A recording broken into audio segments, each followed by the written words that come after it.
Hello દોસ્તો, કેમ છો બધા મિત્રો? મજામાં છો? બધીને જય શ્રી રામ ને આપણા નવા બ્લોકમાં તમારું હાર્દિક સ્વાગત. આપણે બેસી ગયા છે અત્યારે હવારપુરમાં લેસન લખવા ને અત્યારે નાનો ભાઈ હું કે ફટાકડા ફોડતો હતો ને આપણે એકલા હું કે લેસન ભેળા ગયું છે તે બધી આપણે લખતા હતા, કેમ કે આખું વેકેશન મોજ કરીને અટાણે પછી આપણે શું કે ટોનને નિરણ કરવાની હતી, તો આપણે બે ગાયોને નિરણ કરી દઈએ લેસન લખીને. હવે આપણે નિરણ કરવા આપણે શું કે સોયાબીનનો ભૂકો નાખવાનો છે, તો સોયાબીનને બે ગાયોને ભૂકો નાખી દઈએ આપણે.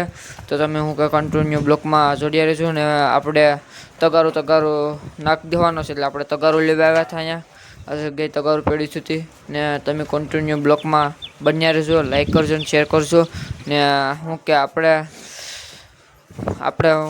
તમે થોડોક સપોર્ટ કરજો ને આપણે ભર લઈ આવે ભૂકો ડાળીનો, તમે પણ જોજો. હું કે જો આ રીતનો ડાળીને ભૂકો ભરી હવે એક ગાય નાખી દઈએ, પછી આપણે બીજી ગાયને નાખવા જાવું. પહેલાં શું કે મોટી ગાય છે ને એને પહેલાં નાખી દેવાનું છે, પછી બીજી ગાય નાની છે ને આપણે કાળી ગાય એને નાખવાનું છે. એ કેમ કે એને ઓછો નાખવો પડે, કેમ કે એ ગાભણી છે એટલે એને ભૂકો ઓછો નાખીએ આપણે, ને આપણે ખાલી છે એટલે અને કેમ કે એને ગાભણી છે એટલે એને ભૂકો છે ને બહુ ગરમ લાગે, એટલે આને નાખી દઈએ આપણે ગાયને, પછી થોડું નાખી દઈએ એમ. હવે આનું તો ગર ભલે તમે કોઈ બ્લોકમાં બન્યા રહેજો, બે ગાયોને નાખી દઈએ આકડી આપણે ને તમે પણ જોઈ શકો આપણા ખેતરની જ છે, આપણા ઘરની જ આ બે ખેતર દેખાય ને એમાંથી જ આપણે ઓલું કહેવાય છે માંડવી એક ખેતરમાં કરે છે ને એક ખેતરમાં, એટલે શું કે આપણે ભૂકો છે તો બીજું કોઈ નહોતું થયું, એટલે આ બે ગાયને નાખી દીધું. હવે નાના ટાબરિયા છે, જો આપણે રાજુ બાંધ્યો એને નાખવાનું છે રાજુને, તો હાલો રાજુને નાખી દઈએ. તમે બ્લોકમાં કન્ટિન્યુ રહેજો અને લાઈક કરી દેજો ને શેર કરજો ને સબસ્ક્રાઈબ કરજો, કેમ કે જે આપણે નવા બ્લોગ બનાવીએ આપણે આ બીજો બ્લોગ છે આપણો, પહેલો બ્લોગ બની ગયો. હવે આ બધીને નાખી દીધું રાજુને ને બે આપણે બકરા પાળા થયા એ બે બકરાને નાખી દીધું, બધીને નાખી દીધું. તો આપણે પાછા ફરીથી આપણે શું કે લેસન લખવા બેસી જઈએ છીએ, તો લેસન લખીએ. હવે આપણે ટોળને પાછા આગળ 12 વાગે જમી લીધું ને હવે ટોળને પાછું શું કે નિરણ નાખવા જવાનું છે, તો પાછળ નાખી દઈએ. એક ગાય અંદર બાંધી દીધી અટાણની, કેમ કે અહીંયા આ રાંઢું છે ને તોડી લખ્યું હતું એટલે એને અંદર બાંધી દીધી ને આગળ એક ગાય બરાબર હતી. તો હવે સવાર આપણે બીજું ખેતર છે ને જગ્યાએ પાલમાં, ત્યાંથી આપણે સવાર લઈ આવ્યા હતા, ત્યાં સવારના પૂળા નાખવાના છે. તો હવે સવારના પૂળા આપણે બે ગાયને નાખી દઈએ. હાલો તો બધીને સવારના પૂળા નાખી દીધા, તમે જોઈ શકો છો. તો આ બધીને જાણી નાખી દીધી સવારના પૂરા. આ ગાય પણ ખાતી થઈ ગઈ, 4 અહીંયા છે ને એક બરાબર બાંધ્યું, તો એ પણ તમે જોઈ લો.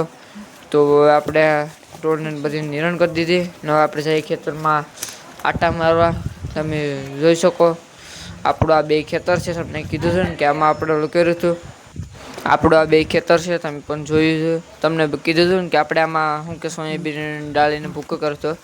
તમે કોમેન્ટ કરજો આને શું કહે ને આ શું છે, તમે જરાક કોમેન્ટ કરજો. તમે જોઈ શકો છો આપણે આ વસ્તુ બનાવી, તમે જરાક કોમેન્ટ કરજો શું છે એ. તો હવે આપણે જઈએ આમાં આપણે બાપાની વાડી છે શેણા વાયા ત્યાં જવાનું છે, આપણે શેણા વાયા તો એ પાછા જઈએ ને શું કે આપણે અહીંયા ટોરાટો સારો કર્યો છે. જો આ સાઈડ તમને બતાવો, આગળ ઊભા રહો. જો આમ તો શું કે જો બે મોલ્લા દેખાય અટાણે, બે આપણે સપ્તાસન છે ને એની ઉપર બે મોર બેહા ને એ આપણું બીજું ખેતર દેખાય ને આ ઓલું કરે ને એ આપણું ઓલું બાપાનું છે, તમે પણ જો ને આપણે ઓલું કરીએ.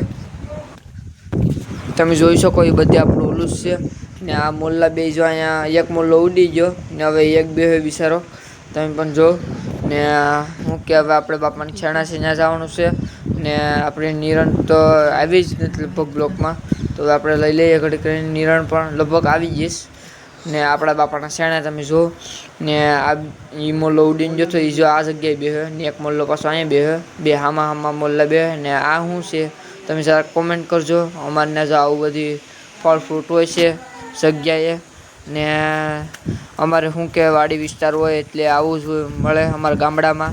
શહેરમાં પણ કોમેન્ટ કરજો તમારા શહેરમાં શું કહે છે આ બધી વસ્તુને, તમે પણ જરાક કોમેન્ટ કરજો ને આ વસ્તુને શું કહે તમારા ગામમાં, તમારા શહેરમાં શું કહે એ જરાક કોમેન્ટ કરજો. અમારા ગામમાં તો આને કોમેન્ટ કરજો તમે કહે, અમારા ગામમાં તો હું તમને પછી કહે કે તમે કહેવું પછી હું કહે, ક્યાંને આ વસ્તુ કહી શકે. તો અમારો બ્લોગ ગમીને લાઈક કરો, શેર કરો, સબસ્ક્રાઈબ કરજો.